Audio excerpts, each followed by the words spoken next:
And so, because the time hadn't come yet, but you know this prophecy to come true at 607 BCE for the exile and the appointed time for the nations to work out by 1914, it was important that Jerusalem would be destroyed in 607, not 701 or 740 or any other date. So this was a really serious attempt by Sennacherib to actually conquer Jerusalem and destroy it, but he couldn't make it.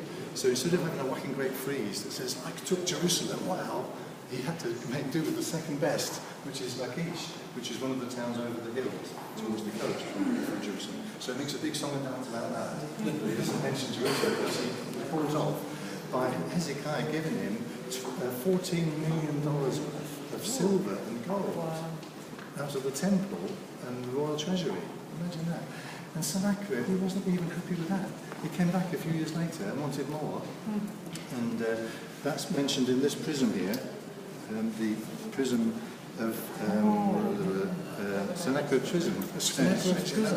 Yeah, okay, so we've got number 9, here we go. Sennacherib prison there. This is a foundation record bearing the victory inscription by King Sennacherib from Assyria in 691 BCE, actually just telling the history of what he did, as it were. And it says, and Hezekiah, king of Judah, who did not submit to my yoke, note that, I laid siege to 46 of his strong cities, but not Jerusalem, walled forts, and to the countless small villages in their vicinity, and I besieged them and conquered them. So that's partly what it says there. I can't read the King, but I've got it in English here. Okay. So he says, I made Hezekiah a prisoner, like a bird in a cage.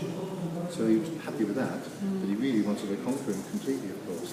But Jerusalem was spared. So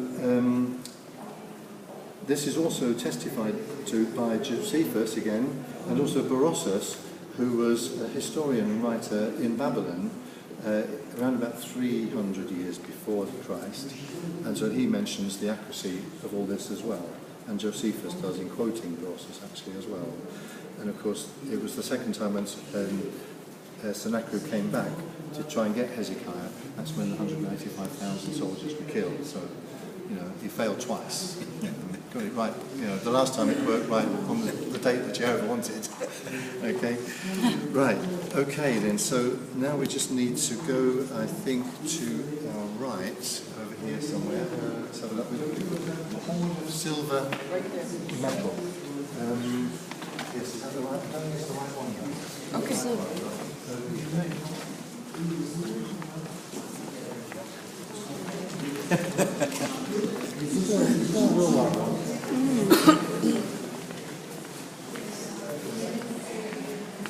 It's just here.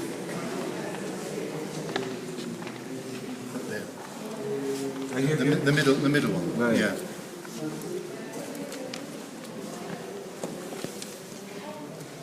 So we just come over again, all together.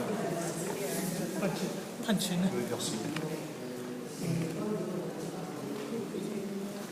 So this item here, this broken pot that's been glued back together again, and all the bits of silver. Now those are real silver, but you notice they're not actually coins. If you read up about ancient silver coins, you'll realise that they didn't really have silver coins back there in Roman days before about the 5th century. But these are thought to be from, I think it says somewhere, from the 7th to the 6th century, it says. But it's only a guess, really. David, of course, was in En-Gedi around the year 1000 to 1100 BCE, and this here was found in the caves at En-Gedi. So it could possibly be that David had either this or something like this if he was wanting to have something valuable to pay his men or do deals with anybody while he was on the run.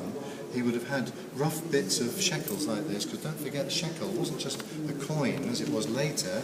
What was it originally? A shekel, a weight. So these are bits of silver that could be weighed out. Right?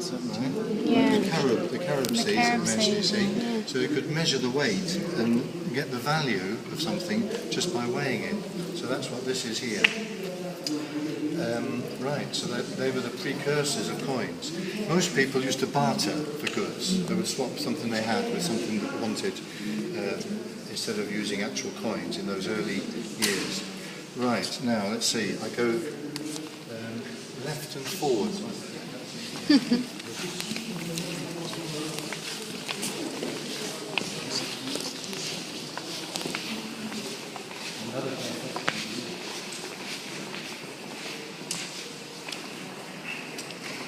Just on, as we pass, it's not on the tour really, but this is a very important item for Israel Jews.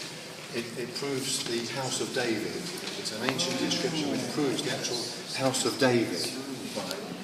It's not so important to us really, because there's a lot of other evidence anyway, but that is very significant to Jewish people. And it's recently discovered too. Yeah, yeah. So that's, where did they find that? Around Jerusalem. Oh, here we go, here's information. So we want to go up these steps. Wow.